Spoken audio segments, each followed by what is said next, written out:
Hey, everybody, it's Rick Wilson. Welcome back to the strategy session. Delighted to be joined tonight by Wajahat Ali, our good friend of the show and good friend of mine. Waj, thank you so much for coming on today. Before we get started, I want to talk briefly about the one thing that I think unifies most Americans, and that is our period of national mourning that we just entered today for Dolly Parton, who believed in literacy and kindness and music, and was one of those bright lights in our culture, even in some of the darkest times. So, folks, we're from everybody here at the network, we want to express our sincerest condolences to the Parton and Owens families, and folks, she will be very deeply missed. May I say also, I was lucky enough to see Dolly Parton perform about 2.5 years ago in Austin. And I was Wow. amazed. I mean, I'm like, how old is she, folks? 78? I mean, she was in complete control of the crowd. She was a consummate performer. She sang Love her it. greatest hits. She was out there dancing, singing. She was a woman who was born in poverty in the South. People underestimated her. She kind of played up that bubbly, Always. yeah, she played up that bubbly 9 to 5 character, but she amassed a not just a fortune, but an empire worth $500 million.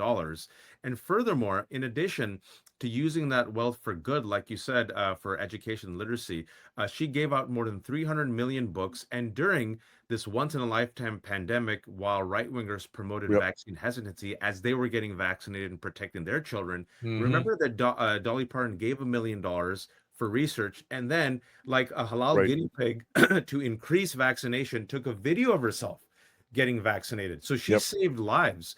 And, it is kind of sad because you think about it, Rick, you think about Americana, American icons, myths, and we see how everything is dying. And then Dolly Parton was one of those last good ones. And she left Really us. was.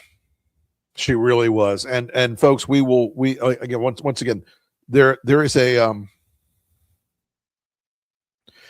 there's a hole where something big in our culture used to be, in our hearts. So R.I.P. Dolly Parton.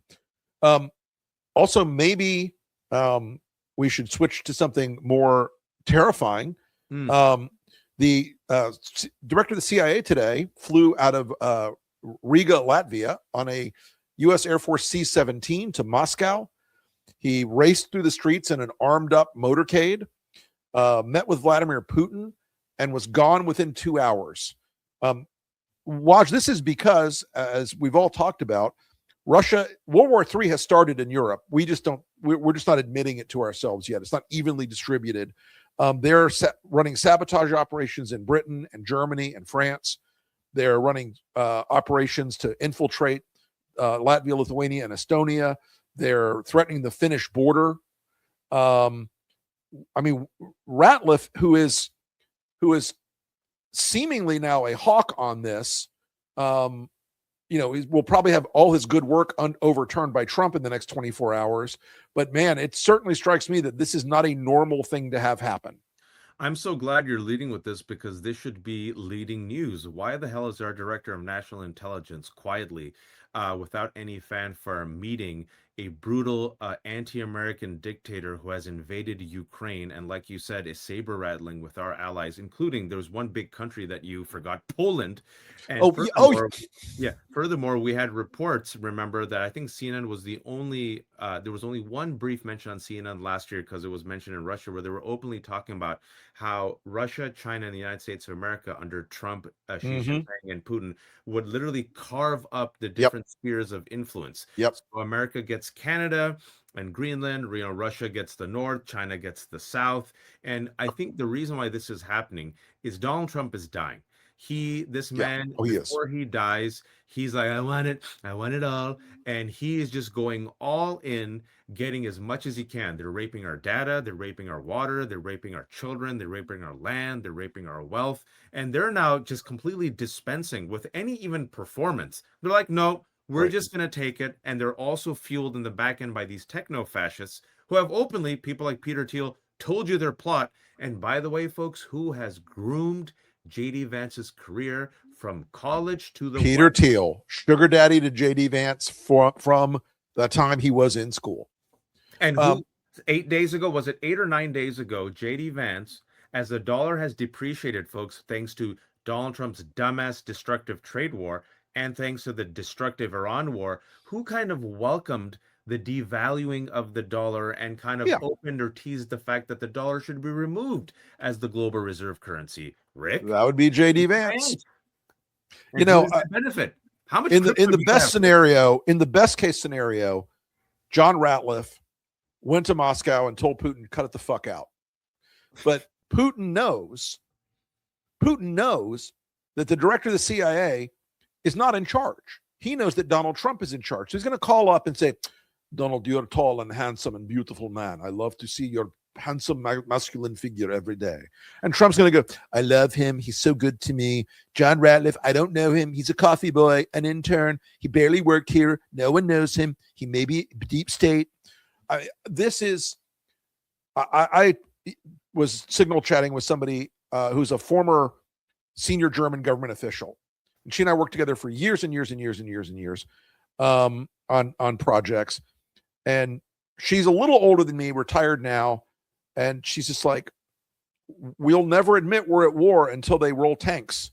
We will never admit it, that they're at war with us and we're not at war with them.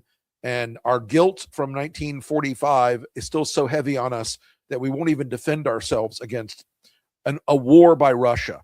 I hope to God Ratliff was doing the right thing.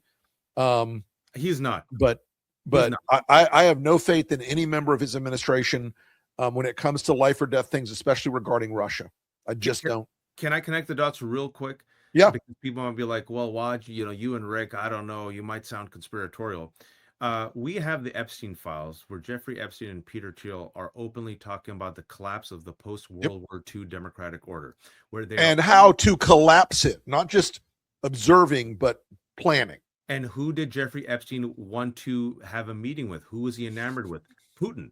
And who did he also meet with? Bannon, to talk about the right-wing takeover of social media. What did they want to replace the dollar with?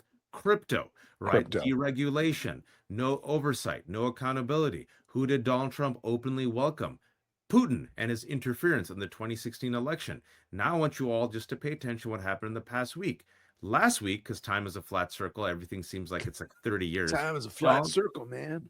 Donald Trump attacks South Korea, our ally for 75 years, wants to disband joint military exercises, instead praises that communist dictator Kim Jong-un. He also threatens to bomb Oman. He also now, over the weekend, and through his proxy, J.D. Vance, attacks our ally, our trade partner, our neighbor, Canada. But look who he's kissing up to. Putin, MBS, Netanyahu, right, and Kim Jong-un. And Kim Jong-un. All of this, folks, you should understand, is not a coincidence. This is a pattern of behavior with a goal in mind. Let's bring up some of the Canada stuff, because that was, honest to God, one of the dumbest things I think I've ever seen this president do.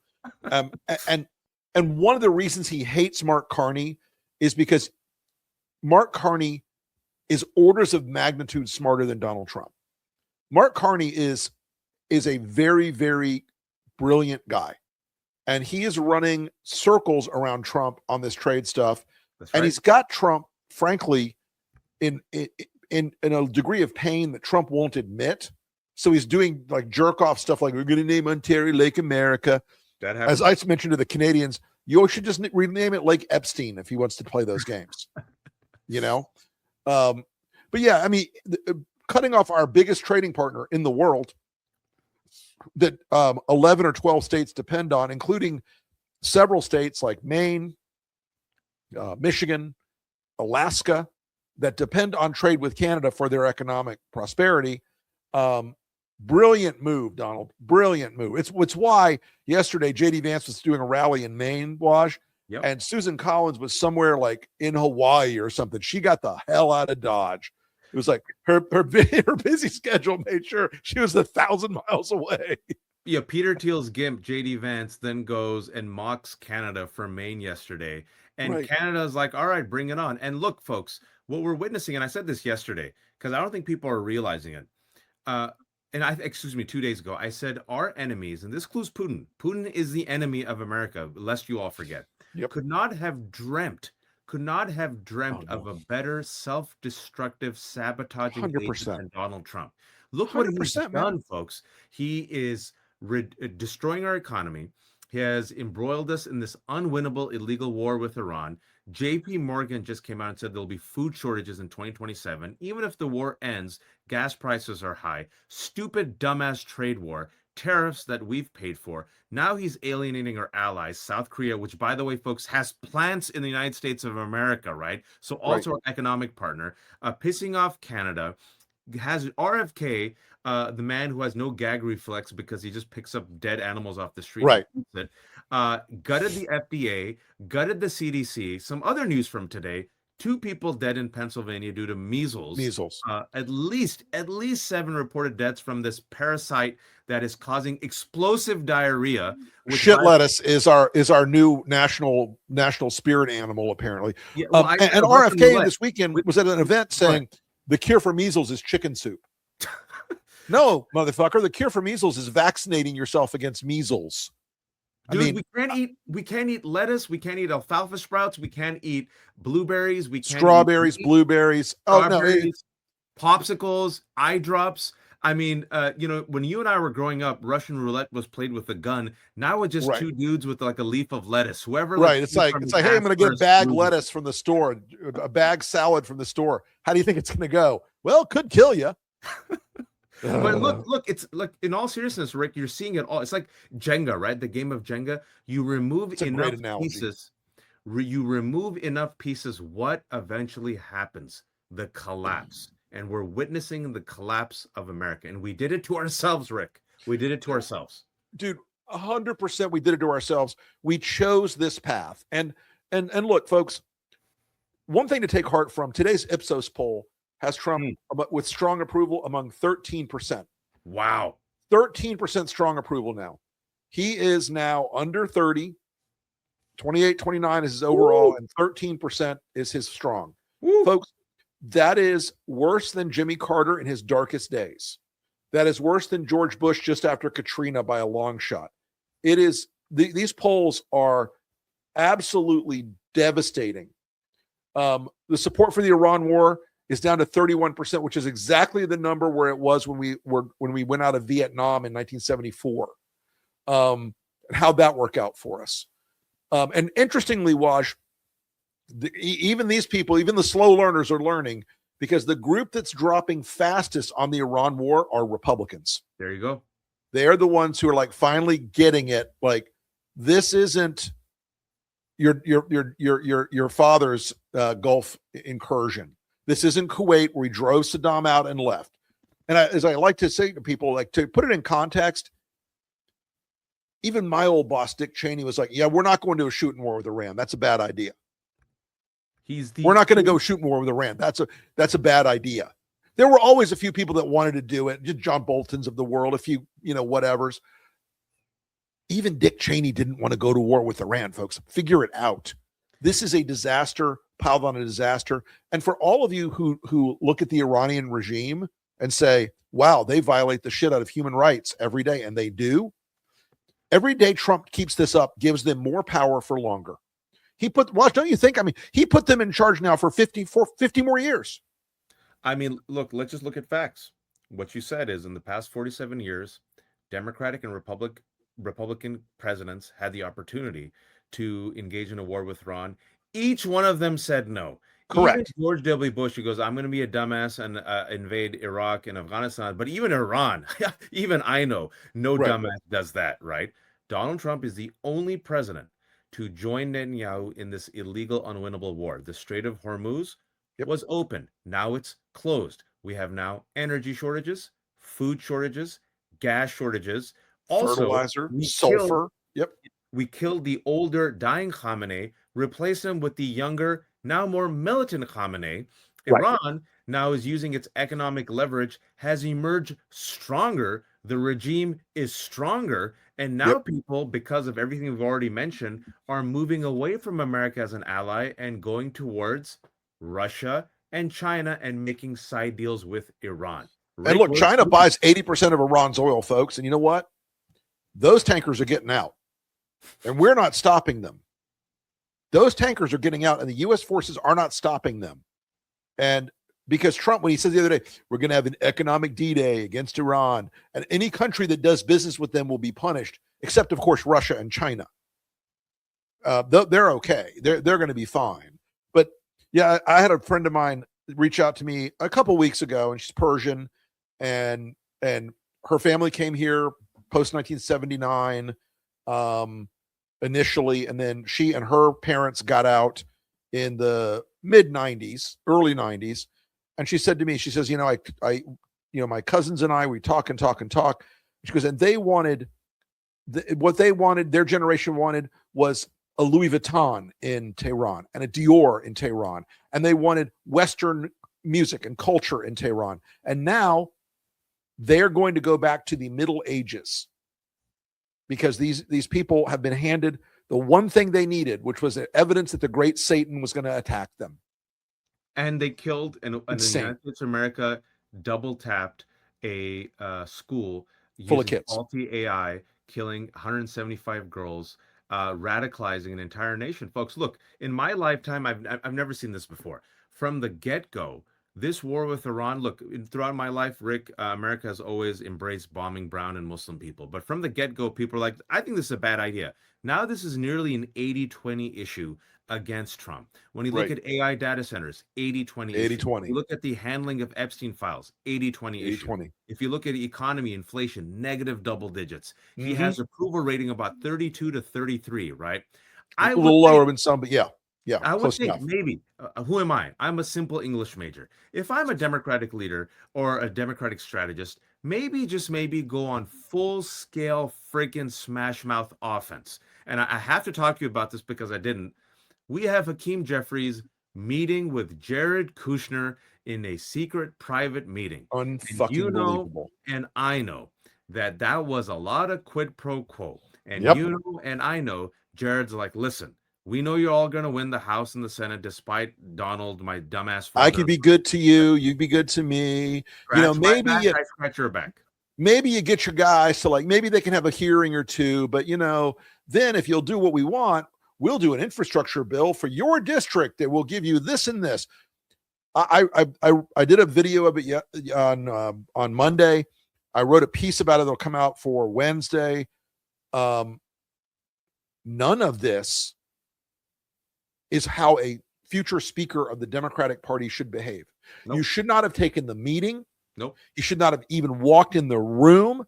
He had to know they were going to leak it to hurt him, and they did immediately. And if Jeffries people leaked it, you should fire everybody who works for him because that's insane. But tell him the connection. Tell him the connection. If Maggie Haberman was the one who leaked it, why was Maggie Haberman the one who leaked it, Rick? Could it be because? Can you make the connection? Could it be? Listen, there is. I think that Jared has a very tight relationship there.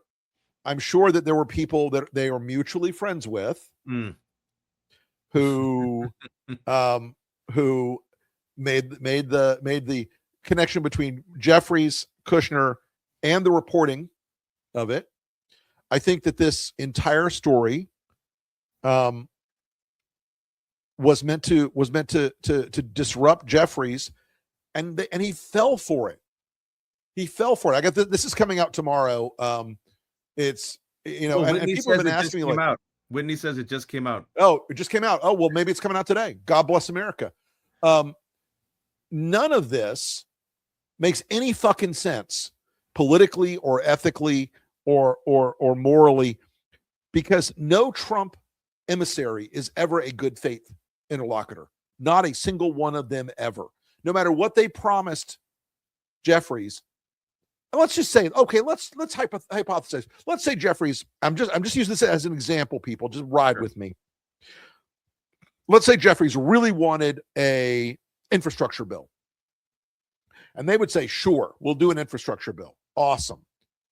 And Jeffries would sacrifice and sacrifice and sacrifice and sacrifice and cut it, and agree to not investigate Trump, and agree to keep the oversight committee and judiciary committees from going after Todd Blanche and going after Pete Hegseth and going after Stephen Miller and going after Trump himself. And then when the infrastructure bill passed the House and the Senate, Trump would go, fuck you, haha, I'm not going to sign it. Or if it passed and he signed it, then he would tell the Department of Transportation, haha, fuck you, nothing for Jeffries. The frog always gets bitten by the fucking scorpion, people. The scorpion is always the scorpion. He never does the right thing. The devil always lies. Every time the devil in any literature, whether it's Western or Eastern, makes a deal with somebody, he is the trickster. He doesn't keep his contract. Oh, you want eternal life? Here, sign here.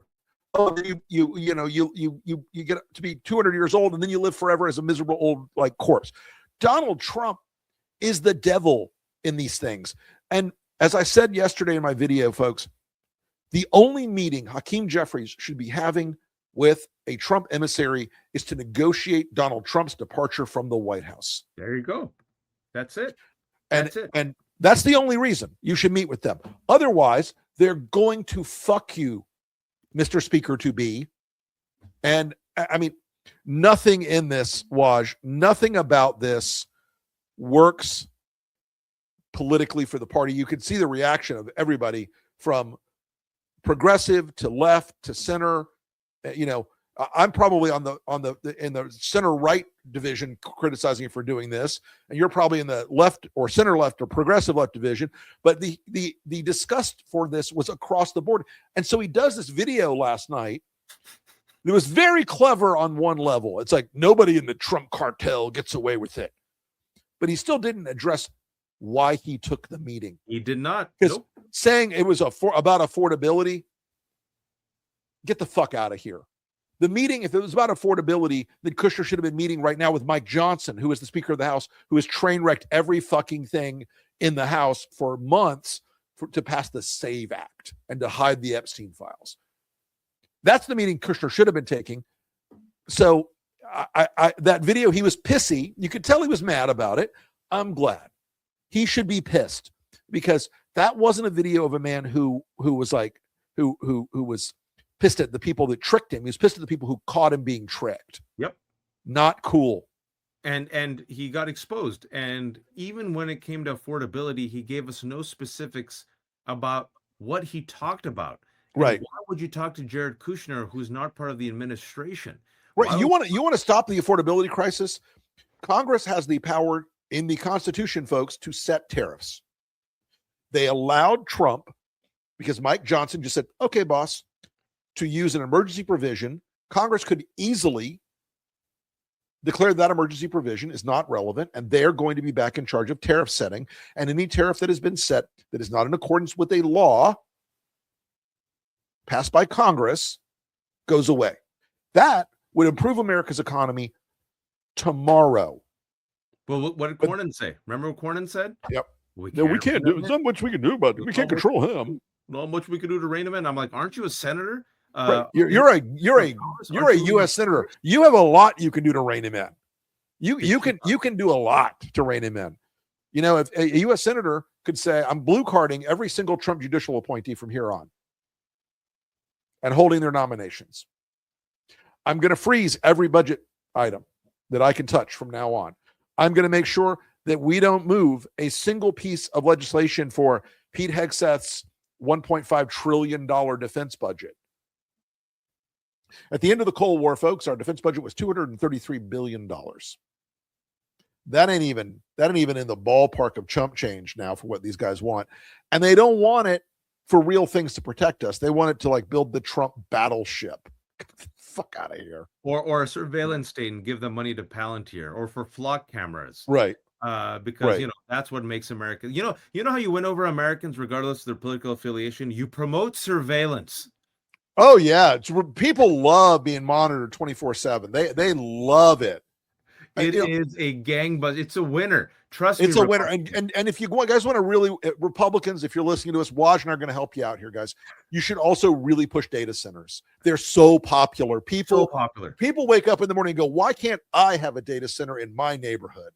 Do I want to give my child affordable, healthy milk and water, or do I want a noisy AI data center that has turned the water brown and black? I want data centers. My gosh, I can't wait to have a data center producing AI furry porn for Elon Musk in my neighborhood. And then also remember Trump said, and you have a clip of this, people love data centers. Oh yeah, do we have that clip? Communities, frankly, communities that don't take a data center, they're making a mistake, because there's plenty of communities that want them, because it means jobs and it means tremendous tax revenue coming into the towns and cities that take them. So, it's like the smart ones are saying, I want them so badly. Just a quick note, folks. The imaginary tax revenue from data centers is a lie, because all these companies that are building data centers, Facebook, Amazon, Twitter, X, SpaceX, whatever the fuck it's called this week, almost all of them have a corporate shell game they play, and their corporate headquarters are all in Ireland. And they say that the product of the computing going out of those things goes to the mothership corporation in Ireland, which does not which is a tax loophole. So they're not paying taxes on what the data centers do. They may pay taxes on the electricity the data centers consume, but the product they're producing lives in a taxation gray area, and these people are hoping you're too stupid to realize it. Are there some jobs on the front end of a data center? Absolutely. Some electricians and some construction workers. And then everybody in the neighborhood and the community and the state and the county pays a terrible price for a generation, as these things pollute the water, pollute the air, and they sound like a jet engine or 30 jet engines all night long. And also, they steal your data, and it's an 80-20 issue that has radicalized a wide swath of Americans. You would think, Rick, maybe Democrats run to the left on this issue of Donald Trump. Maybe play this nonstop. The fact that he's doubled down. You know what? It's the weird thing about data centers is it's like it runs to the left on the environmental and the quality of life and the unfairness of it. It runs to the traditional right on the libertarian nature of, like, why would you give these people these enormous tax benefits? Why are you giving away this stuff to companies for nothing that do public harm? I mean, it's an 80-20 issue. So please, Republicans. Oh God. Today in Florida, Byron Donalds, the Republican nominee for governor, named a guy named Avila as his running mate. Avila was the guy who carried the data center bill in Florida that basically says data centers can go wherever they want to go. He was the sponsor of the bill. This is how you win. More data centers. Push them. More data centers, more war, more supporting Netanyahu, more giving tax cuts to billionaires at the expense of $1 trillion. 100%. This is what will get people to vote for you. People love it. People love it. You know what? And I mean, isn't it time for America's struggling mom and pop billionaires to get another tax cut? They haven't had one in over a year. It's been over a year. They need another space shuttle. They only have one penis-shaped space shuttle. What type of America do we live in when a billionaire can only have, well, you need at least two, his and hers. Well, he just bought one. He just bought like 150,000 acres of Louisiana in some weird deal. I'm like, please go to Louisiana, dude. Stay there. Stay in the swamp. Don't come out again. But one of the things that we are seeing this year is we've got a bunch of Democratic candidates. Maybe the leadership doesn't always know how to fight, but man, we know how to. We're watching some candidates across the board, whether it's John Ossoff in Georgia, or James Tallarico in Texas, or Abdul El-Sayed in Michigan, who has now gone into the lion's den of Fox and gone after that grinning numpkin, Jesse Waters. Let's play that clip, and then we'll talk about it on the other side. So the question, again, like, Jesse, you have not asked me one time about the issues that people actually care about in Michigan. You don't want to talk about gas prices. You don't want to talk about groceries. You don't want to talk about health care. You don't want to talk about this stupid trade war that's about to destroy Michigan's economy. We spent the whole interview talking about that stuff. That's destroying. When you get to Fox, folks, if you're willing to go on Fox and go smash mouth with those people, they will stop inviting you on, because their audience has to be fed, they have to be spoon-fed a line of sugar-coated bullshit every day. And I'm happy to see the El-Sayeds and the Ossoffs and the rest of these candidates who are taking the fight not only to their Republican opposition, but taking the fight directly to where the Republicans live. That is really, and Pete Buttigieg started this trend a while back. He's magnificent when he goes on Fox and just dismantles their bullshit. And they're all understanding now. These candidates are starting to understand leaving the bullshit unchallenged leaves it in the heads of all these people. That's right. You need to. It's why I go on Piers Morgan sometimes, Rick. And the analogy that I gave is, remember the movie Inception, where Leonardo DiCaprio like has the spin and it just keeps spinning, and there's an Arabic word, a waswasa, a whisper. You just put a whisper, and it causes a type of cognitive dissonance, because if you're being force fed all this propaganda, but then one effective communicator and fighter comes on and kind of dismantles a little bit of it, a part of you goes, wait a second. Right. Let me rethink this. And that's what Abdul Sayed did. He was there. He was calm. He had some jabs. He held his own. And people are like, oh, this guy seems smart. He seems capable. And he's, wait for it, you mentioned it, a fighter. People want fighters. Why did Donald Trump in part win? Yes, it was the white supremacy, the racism. He was a fighter. But he came in and said, I'm going to take him on. I'm not part of the establishment. I'm a bulldozer. I'm going to take him on. It's all bullshit, but it worked. Why is Ossoff winning? Why did he trigger these Republicans? With one line, he exposed their weakness. The line about Natalie Harp. And oh my God, they sat there and they wept and cried. They have been so triggered by that. They're so flipped out by that. And that ecosystem, that ecosystem also believes, by the way, that every Democrat, that everybody who's not a MAGA is weak and scared and politically correct, and it's going to collapse when you bring out like trans students or some other issue. And over again, hitting them back in their face with their bullshit works. You know, I was on an interview a while ago with a fairly right-wing guy, and he's like, oh, well, you just want trans kids in every classroom and I'm like, you think about other people's penises a lot. And I find that troubling. That's exactly I find it troubling. Why are you so obsessed with other people's genitalia? Why are you so crazed about how much? I don't want to see your search history, dude. I don't want to see your Pornhub searches particularly. And he got like angry. We were on a Zoom. Luckily, I think he would have punched me because he got like pale and then angry and then was like, "Argh!" Hit him, folks. These candidates that are winning are hitting him in the face. And no, you're exactly it, because they're cosplay crusaders. They have weak chins, weak knees, and weak ankles. They're deeply insecure about their masculinity, or they're closeted homosexuals. We see people like Pete Hegseth cosplay crusading a broken man with all these tattoos, obsessed with like human testosterone, like a male testosterone, right? And then also these people are more obsessed about transgender people than even transgender people. I'm like, bro, there's 0 transgender athletes in the WNBA. Let it go. Why are you so like obsessed with genitalia and looking at people's schlongs? There's like nine trans athletes in the entire NCAA, with hundreds of thousands of student athletes in the NCAA. If it's an issue, it's an issue in their heads, and they do it, Waj, increasingly because they're running out of oxygen to feed their base. They can't say to their base, hey, well, we're going to be better for you on the economy, because that used to be a thing that would bring those more moderate suburban Republicans over, and they'd be like, I don't like Trump, but you know what? I don't want my taxes to go up, and the economy will do better under Trump. And now they know that's bullshit. They know that's a lie. They know it's insanity. So, well look, folks, if you don't believe us, that you got that clip of Pete Hegseth. We do. Yeah. It means no more DEI. It means no more trannies, just training. There you go. I'm sure somebody in his speechwriting office spent days crafting that line and giggling to themselves like, we're going to own the libs with this one. Grow the fuck up. So anyway, Wash, tell folks where they can find you on your Substack and on social media, buddy. Folks, it's theleft.hook.substack.com. Great conversations I've had this week. And you can also find me co-hosting Democracy-ish.